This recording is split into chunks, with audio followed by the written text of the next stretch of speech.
4, 3, 2, 1, go! Hi guys. This time I have some. I'm just waiting for you to sit down, so I can begin. Okay, so I can begin. Today is going to be an unscripted discussion about just like before. Yeah. Yeah, but scripted, like unprepared because I have some questions of my own. Okay. That I would like you to help me answer, at least in part. Okay. We want to talk about learning. You came to the right place. That's a good start. So, So we're gonna talk about we're going to talk about learning. learning. Okay. I have some questions about this concept of learning, because all of us know that it's good to learn something. Because at some point, when you're a kid, it's good to learn how to walk. You need to do that in order to go places. And if you don't want to learn that, sometimes it's okay for some time, some years, but if you're 10 and you don't walk, you need to learn to walk. Unless you have a disability, but if you're able and you don't want to learn it, there's a problem there. So my question is, how do we define the things that we want to learn and the things we have time to learn? Because there's a fine line between those two. For me personally, I want to learn a lot of things. I want to learn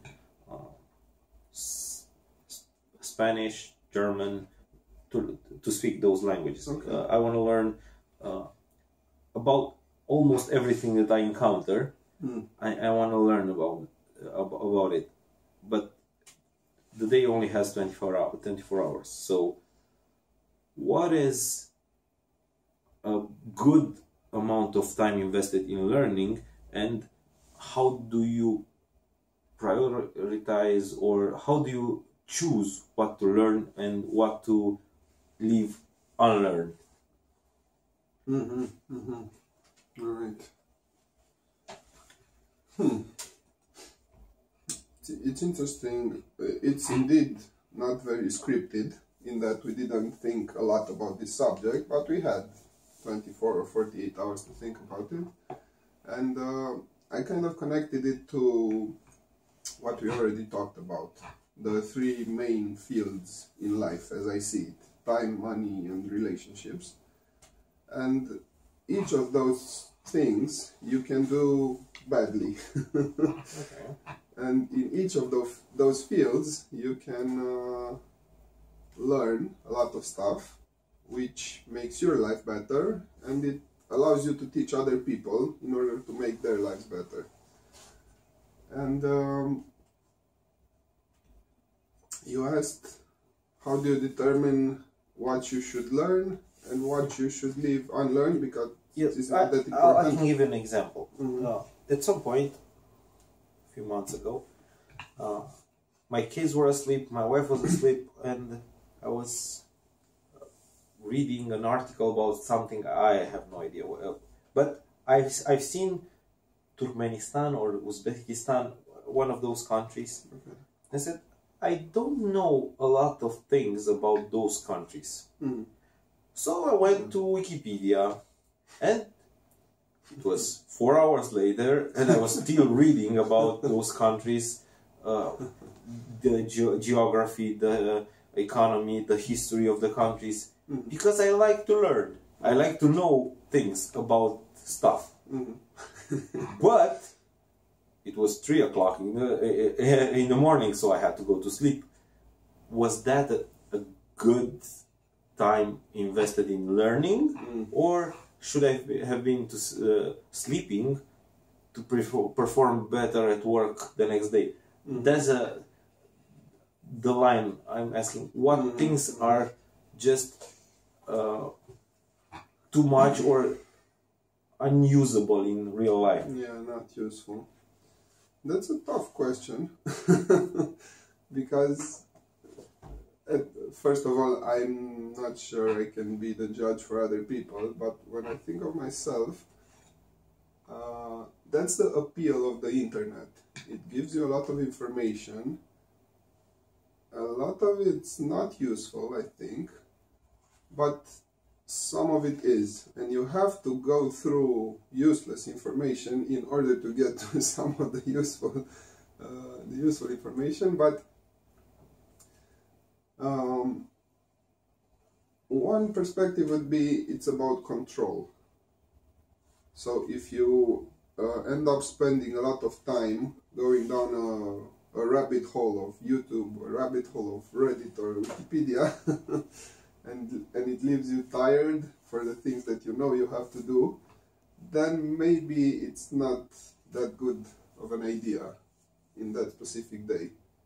But another thought I have is that our culture,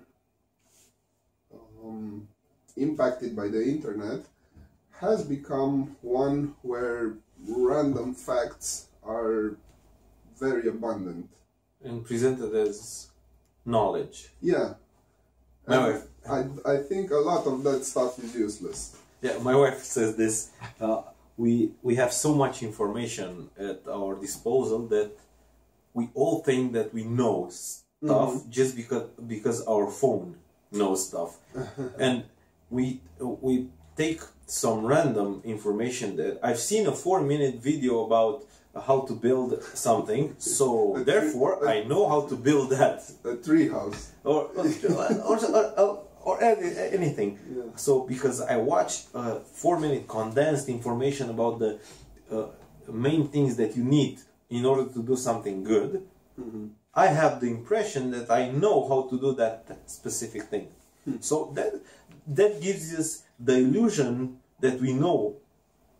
We're experts in many fields, and in practice, if I'll take your phone and put you in a room, do something, you're worthless because you have no actual skills. So in this regard, yeah, I understand what you're saying. It's sometimes too much information and random information doesn't constitute as learning. It's just the illusion of learning, the illusion of knowledge, because we only get the highlights. I think that that's another thing.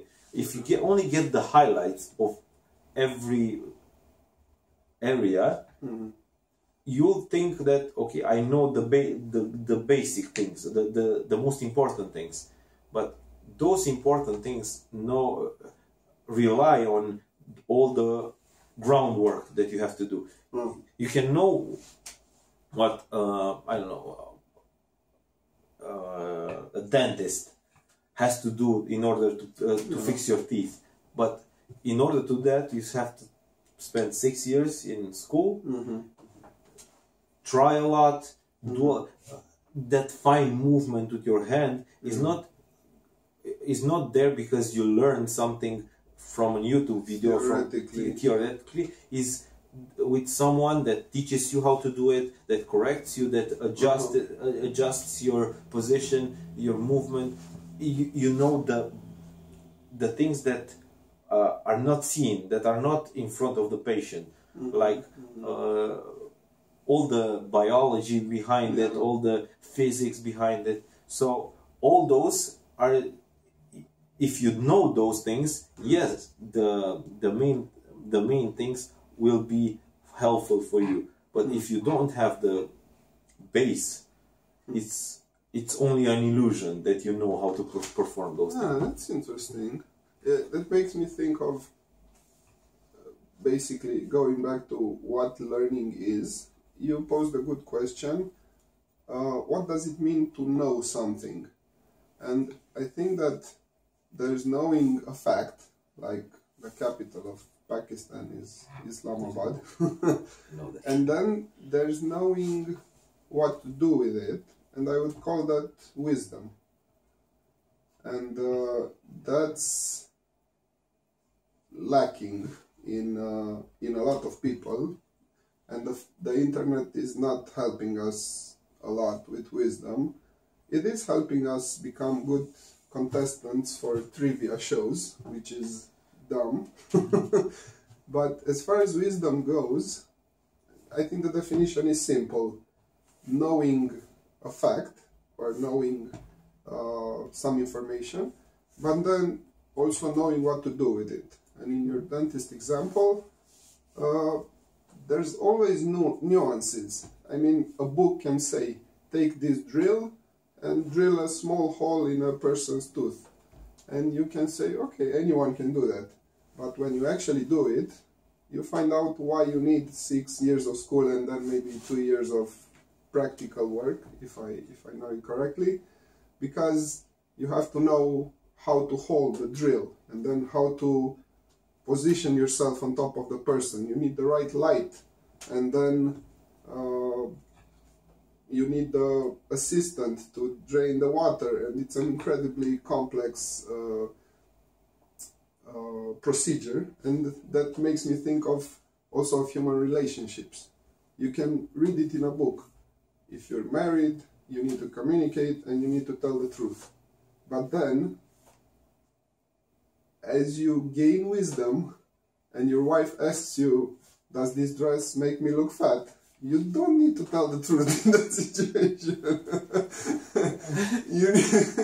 you need to let your life experience protect you and tell you the way that you need to behave in that situation. And in the same way... put the burger down. Yeah, and in the same way, you ask her certain things, and she has to use her wisdom to... You can answer that in the right way. Unless your wife is like mine, 50 kilos, so the answer is always no. Yeah, but she has stuff I know. that would bother her if you were 100% truthful. Why? And that's why it's not always a good idea, but to say 100% what's on your mind. Are you saying that we should lie? Sometimes. On camera. Oh, okay. No, I'm saying that in relationships, you have to be truthful, and you have to use the information wisely. Yes, but you have to be wise, because we don't need to know what everybody is thinking all the time. Yes. True. So I think that's an interesting point. What were you thinking about wisdom and taking a piece of information and knowing what to do with it? It's kind of what we're doing, I think, with this podcast. Yes.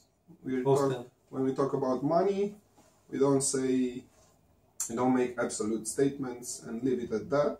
We say you should do some things with money, and we're thinking about talking about salaries in the near future. And our intention is to learn from our lives, which we're not really old yet, but we want to learn more, and then find out from each other's experience what's the best path to take. Another thing that wisdom, you had a good point, that wisdom makes the information useful. Mm-hmm. And a good way to use that information is to get a mentor. Oh, okay. Because someone who's good at that job can help you become better, learn better in a personalized way. Mm. He can see your strengths, your weaknesses, and he can say, okay, you don't have to do that. Because sometimes we have this idea that a mentor is an old way of doing things. We have the internet now, we have all those videos, we have all those tutorials, and I think that there's a Latin saying that docendo discimus. By learning, by helping others learn, by teaching others, you teach yourself. Yeah. think this is a two-way street. The teacher helps himself by teaching you, and you become wiser under his teaching. So for me, in some chapters of my life, it's hard to get someone, a mentor or something to allow to teach me. And I think one of those things that have to happen with me in this chapter, the learning side of me. I want to learn too many things. Maybe I'm not representative for this generation. Maybe people don't want to learn, just want to enjoy themselves. And okay, I have to be consistent. I'll come back to that idea. One of the big problems with learning is that it hurts. It takes your time that you would otherwise use for having fun.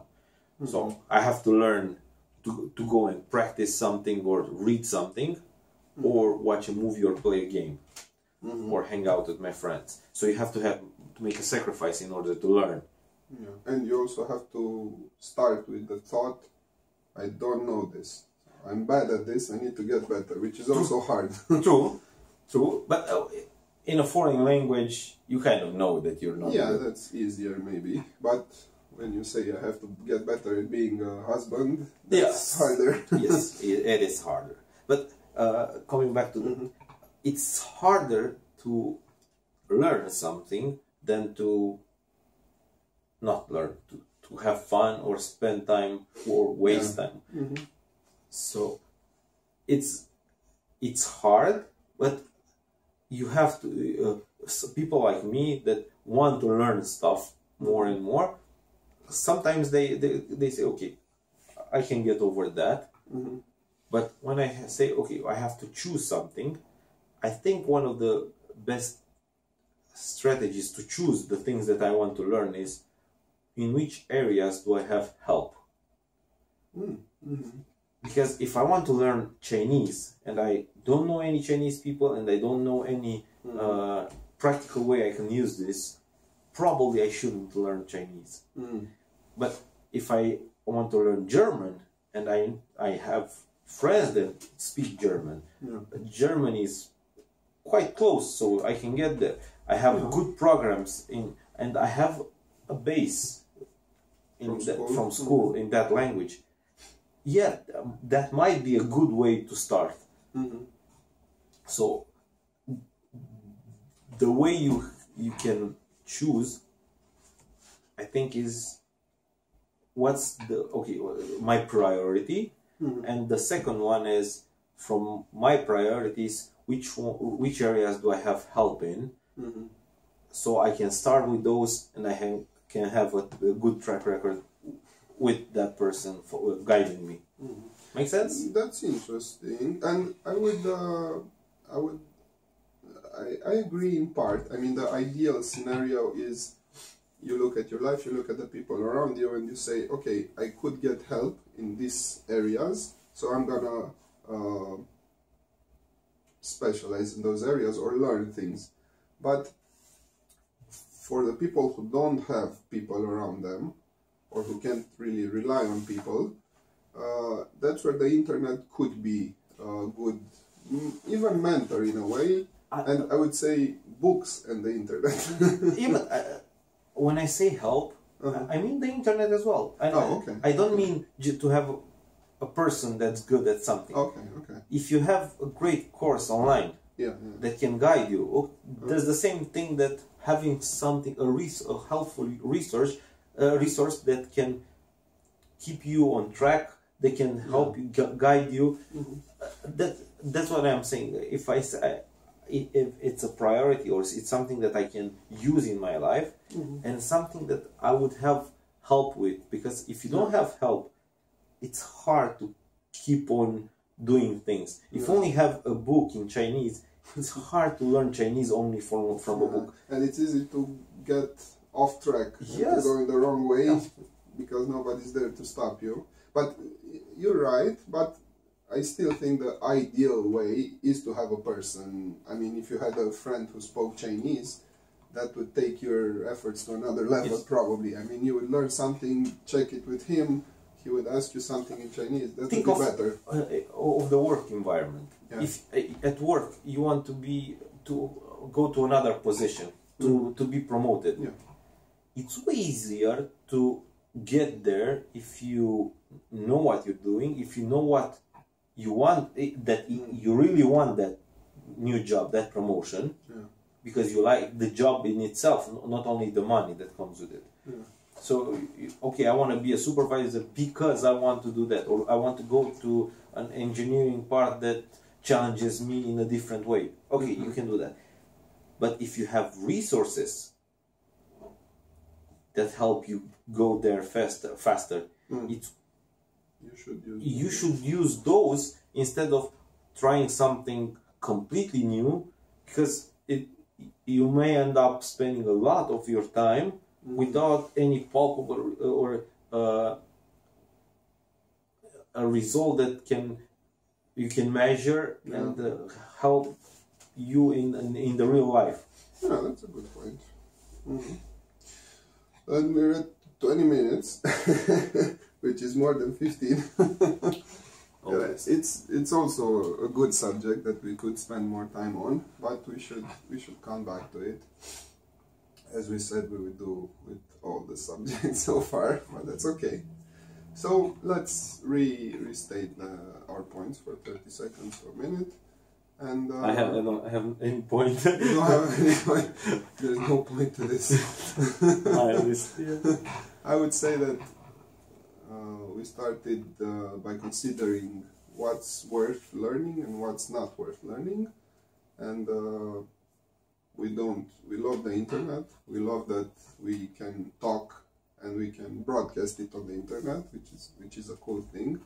Hopefully learn things ourselves and then maybe teach other people some stuff, people who are less experienced than us in what we talked about, but I'm sure they're more experienced in other things. And then we talked a little about wisdom, which we didn't really plan to, but that was cool, I think. And about knowing something and then knowing what to do with it, which is a lot tougher, usually takes practice. Ideally, it takes a person who is experienced, who can correct you and lead you down the right path. And then we ended with you should travel a road with someone who has been there before. Let's say it in a more poetic way, because I'm a poet. I really am. Not really. And yeah, that's about it. And the thing that one thing more, that if you see a highlight of something doesn't make you an expert in that thing. Yeah, that's true.